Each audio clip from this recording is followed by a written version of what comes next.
telespectadores da Rede Brasil de Televisão.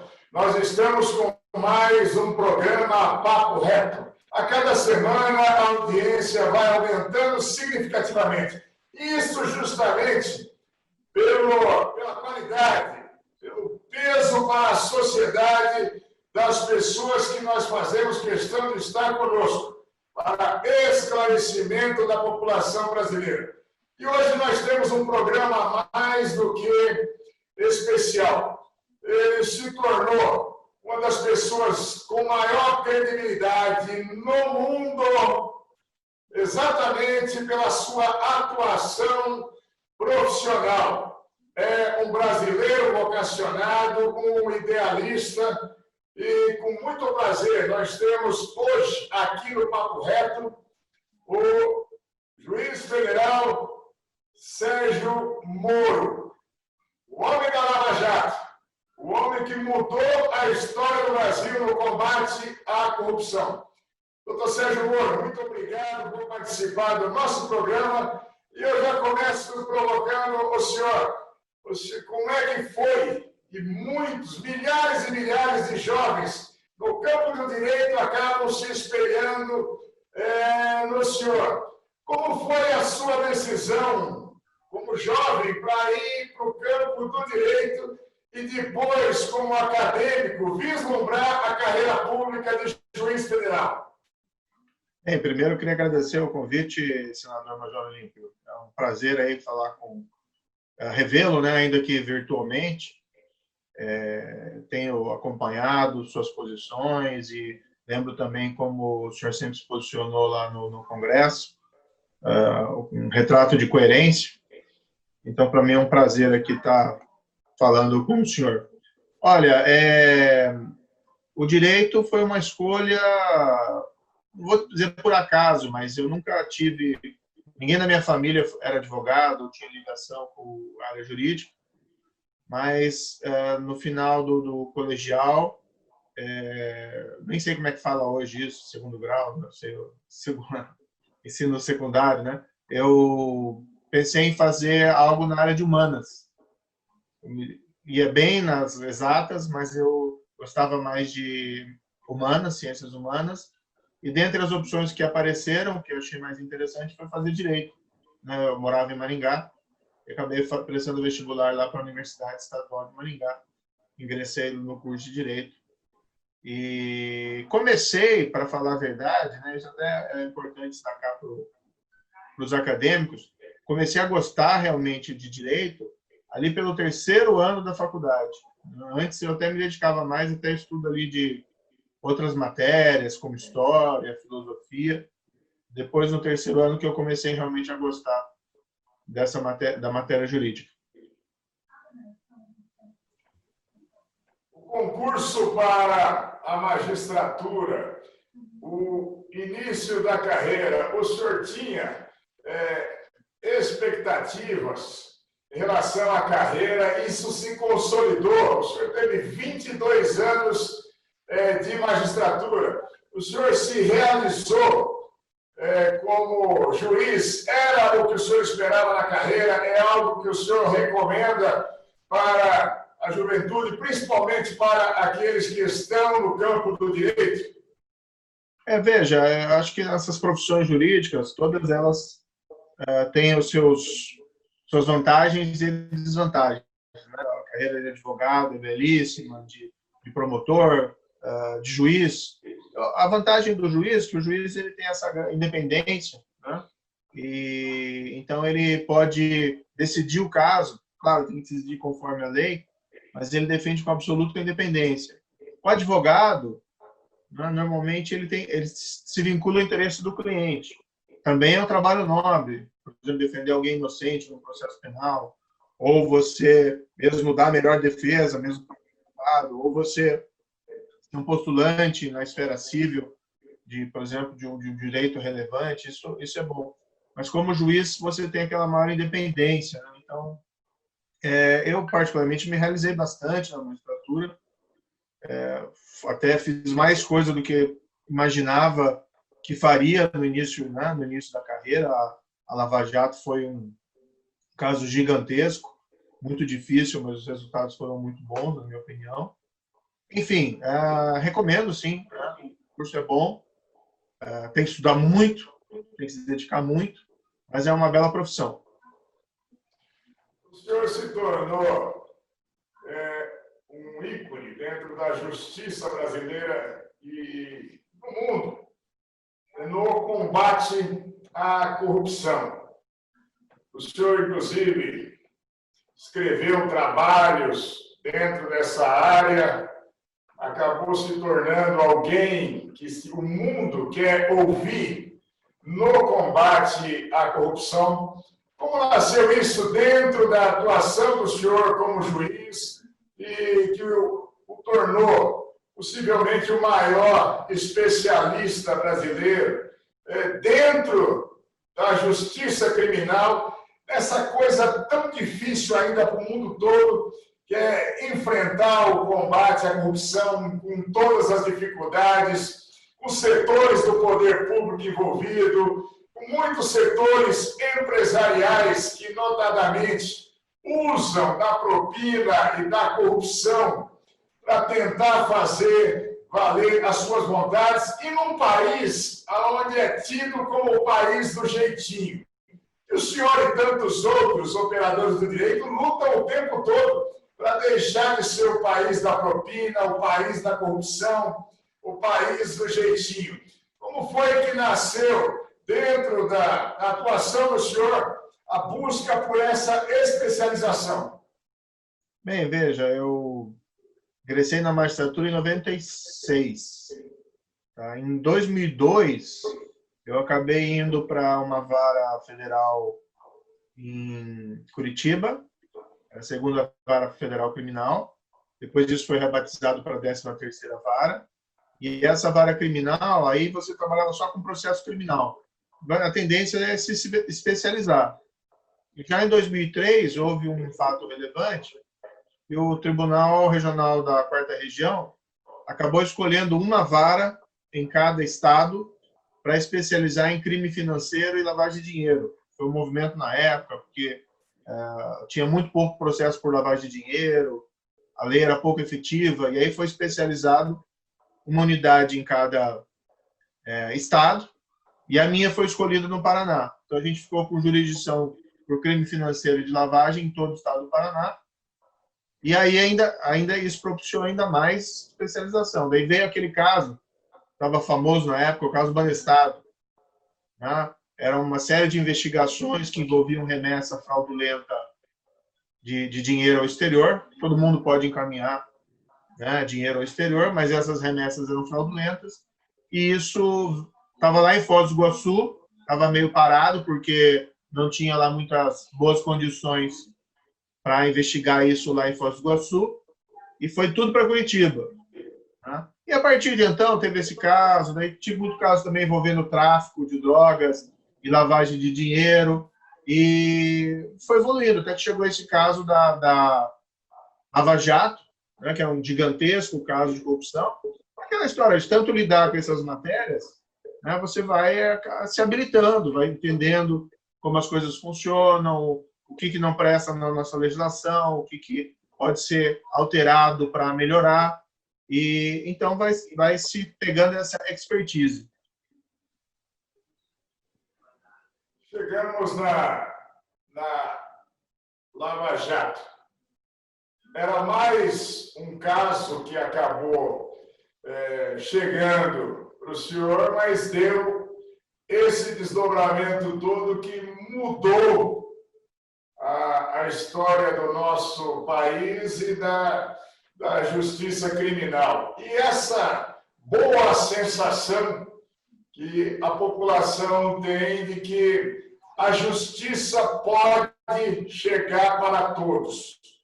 Como foi o início disso que acabou se notabilizando como Operação Lava Jato, a atuação do senhor,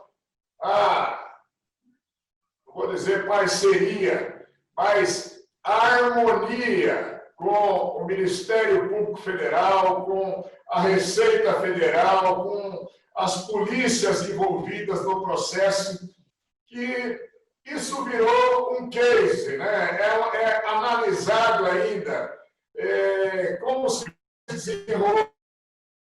Há questionamento que o juiz Sérgio Moro teria se envolvido em ações que seriam um aconselhamento para o Ministério Público ou chefiado uma operação saindo do seu âmbito como juiz, mas que a sociedade brasileira reconhece como um renascimento do país nesse aspecto da justiça. Como nasceu a Operação Lava Jato e todo esse envolvimento? Veja, nós temos um passado em que, tradicionalmente, a grande corrupção sempre permanecia impune. Então, nós vimos esses escândalos nos jornais e, normalmente, isso nunca resultava em condenação ou prisão dos envolvidos. Houve aquele caso Mensalão, a Ação Penal 470, que mudou um pouco esses parâmetros e veio a Lava Jato para mudar esse padrão de impunidade. Nós vimos lá várias pessoas sendo condenadas, sendo presas, cumprindo tempo de prisão, de vários partidos, diretores, gerentes da Petrobras, etc. O caso começou pequeno, ninguém tinha muita perspectiva da dimensão que ele poderia atingir. Envolvia lá uma investigação sobre algumas pessoas que lavavam, profissionais de lavagem de dinheiro, né, que atuavam também no mercado de câmbio negro, mas alguns eram só lavagem de dinheiro. Um deles, que era Alberto Seff, tinha um relacionamento com o Paulo Roberto Costa, que era diretor da Petrobras, chegou no Paulo Roberto Costa.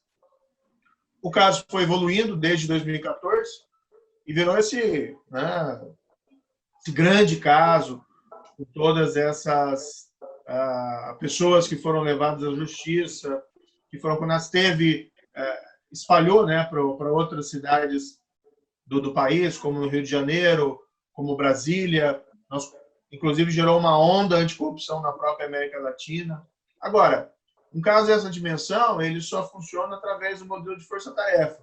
Então, o Ministério Público criou uma força-tarefa, a polícia criou uma força-tarefa, e contavam com o apoio, por exemplo, da Receita Federal, de outros órgãos, tudo para fazer esse trabalho.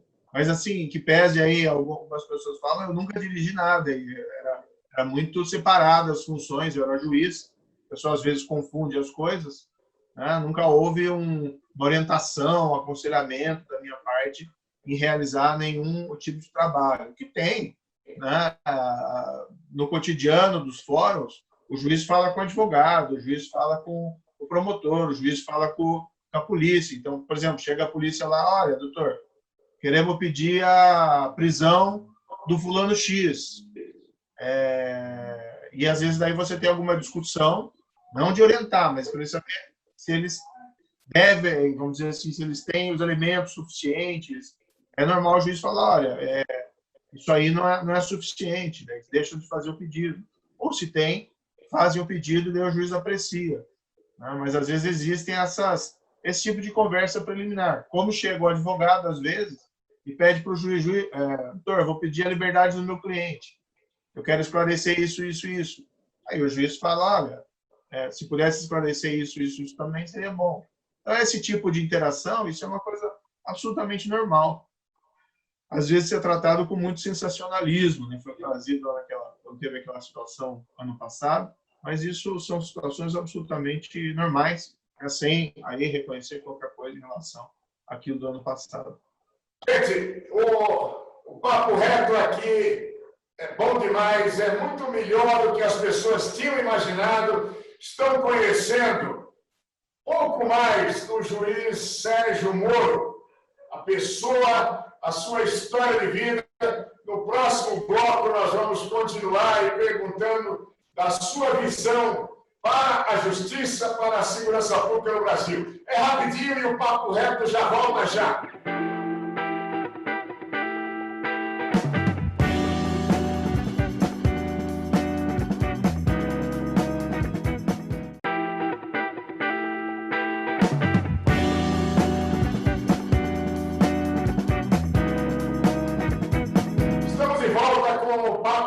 Sem mimimi. Eu eu tinha perguntado ao sempre ministro Sérgio Moro, sempre juiz Sérgio Moro, essa mudança na sua forma discreta de ser e de se manifestar para se tornar uma celebridade que todo o Brasil e o mundo que acompanha o Brasil tanto admira. Como foi essa mudança para o senhor?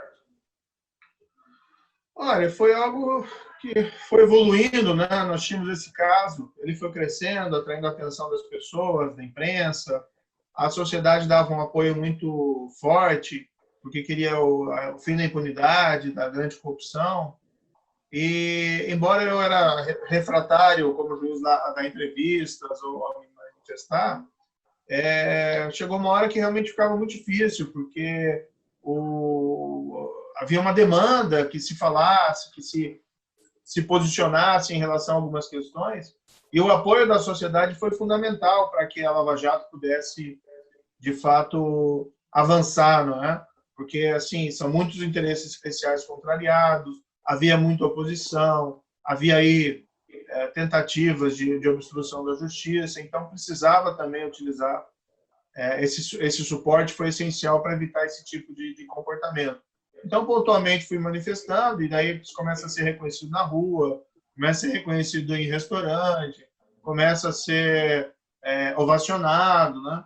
Então, isso foi algo assim, um evoluir dos fatos, né, durante a Operação Lava Jato.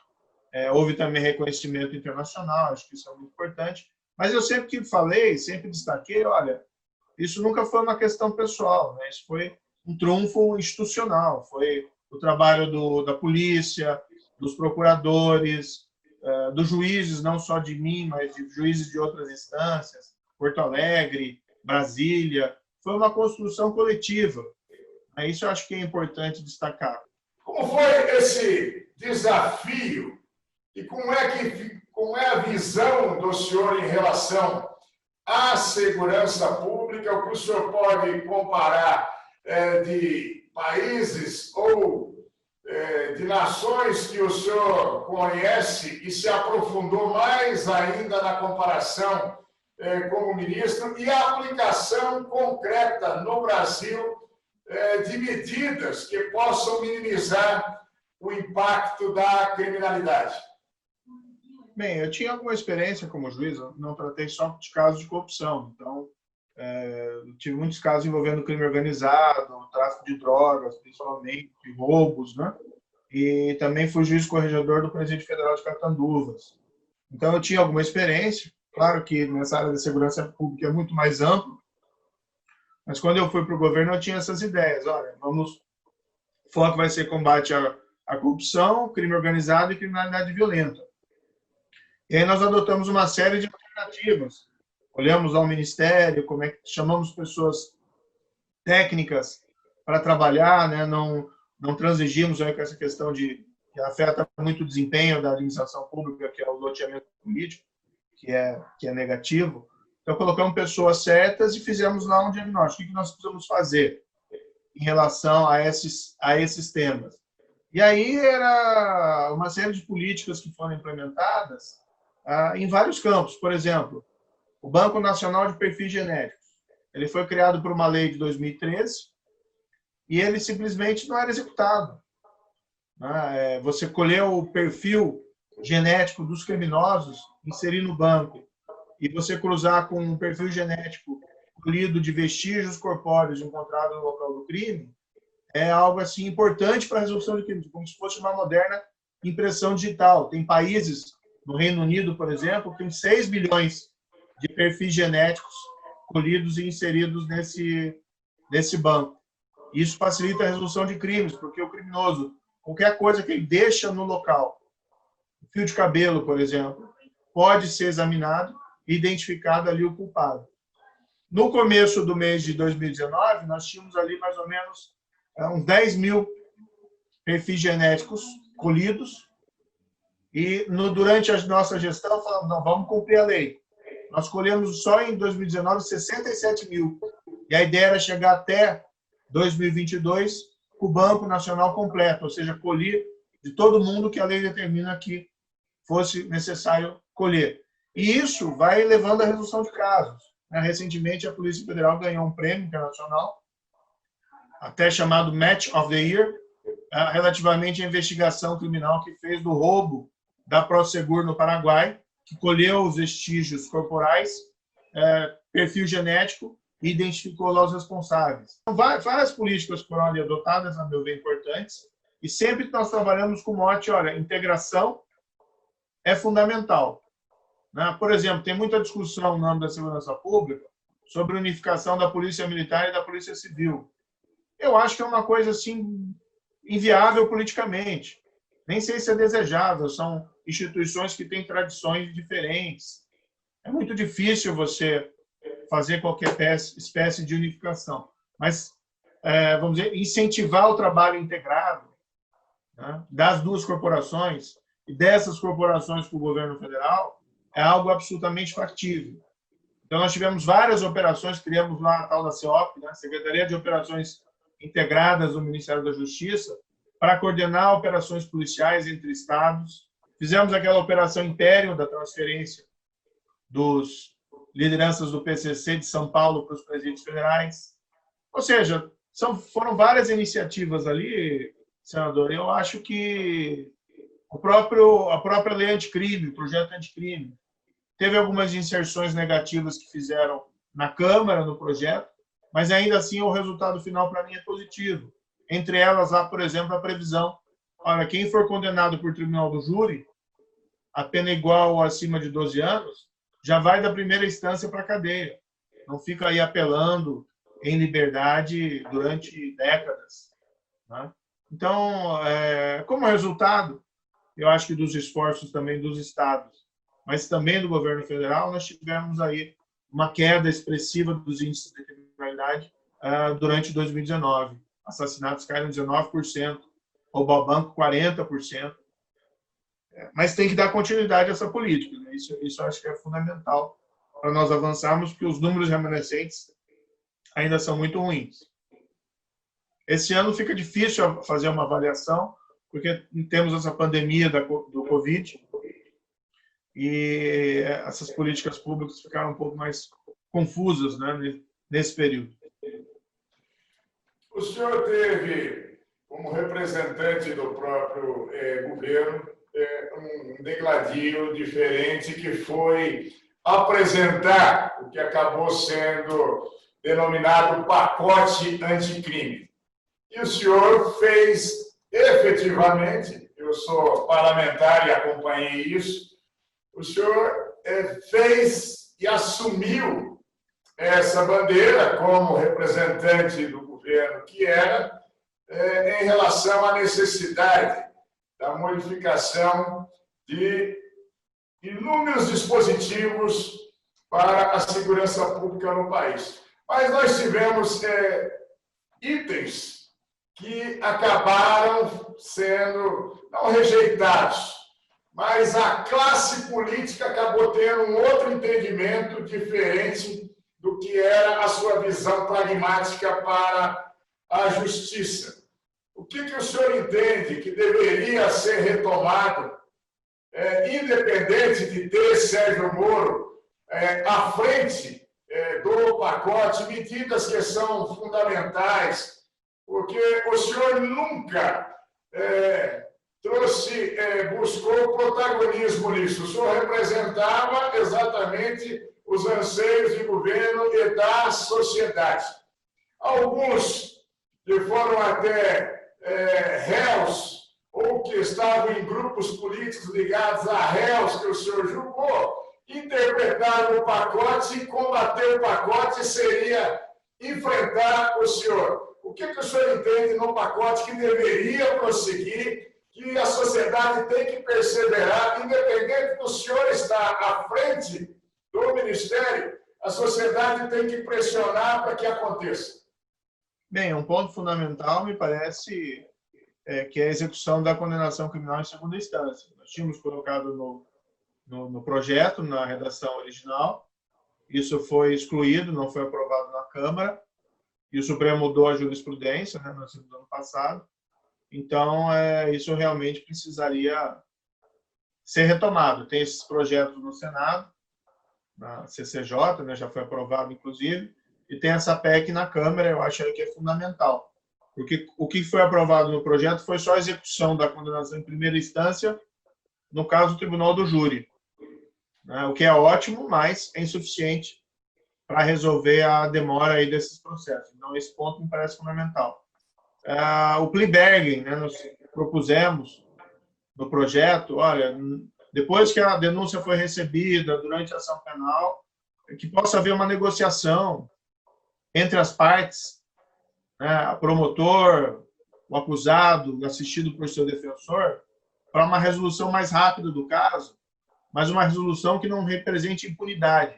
Então, por exemplo, o criminoso acusado aceita, confessa, admite sua responsabilidade, mas negocia a pena, diminui um pouco a pena, né? Mas, inclusive, podendo ser levado à prisão por conta dessa pena negociada. Isso foi adotado nos Estados Unidos, e isso gerou uma forma muito expedita lá de resolução dos casos criminais, que é mais eficiente do que a nossa aqui. Aqui todo o nosso processo tem que ser julgado dessa forma clássica, e às vezes isso leva a demora, atraso, a sobrecarga do Poder Judiciário. Então, o plea bargain também seria algo importante. Estamos chegando já para o final do nosso programa, já deixar aberto o convite para que estejamos em outras oportunidades. Vocês já viram que o Dr. Sérgio Moro discorre horas sobre coisas fundamentais para o nosso país e para a nossa segurança. Mas, para as suas considerações finais, e o que o Brasil pode esperar agora do cidadão Sérgio Moro? Quais são as suas perspectivas e, se possível, quais são os seus planos agora, tendo deixado o Ministério e vai se organizar na vida para a retomada das suas atividades, doutor Sérgio Moro? Veja, eu deixei o Ministério, né? Para mim foi uma decisão difícil, mas acho que foi uma decisão necessária. Antes tinha deixado a magistratura, mas eu quero continuar contribuindo para o debate público, né? Então, tenho todo esse histórico, tem essa credibilidade, então acho que é importante continuar participando desse debate público e contribuir de alguma forma com o país, seja nessa área criminal, seja nessa área de combate à corrupção, seja discutindo outros temas mais relevantes, tão relevantes quanto, né? Hoje nós temos muito debate, aí, por exemplo, sobre essa excessiva polarização, né? Não só nas redes sociais, mas na sociedade, e que acaba, vamos dizer, vitimando o diálogo, vitimando reputações. Eu acho que esse é um debate também importante, né? Uma consolidação aí de um espírito de maior tolerância dentro do nosso regime democrático. Por hora, eu vou me reinserir no setor privado, eu vou ter que buscar aí uma forma de, evidentemente, ganhar vida, afinal de contas, não enriqueci no serviço público, e pontualmente vou participar do debate público, né? Vou continuar conversando, falando, até estar nesse programa aqui. Aceitei, né?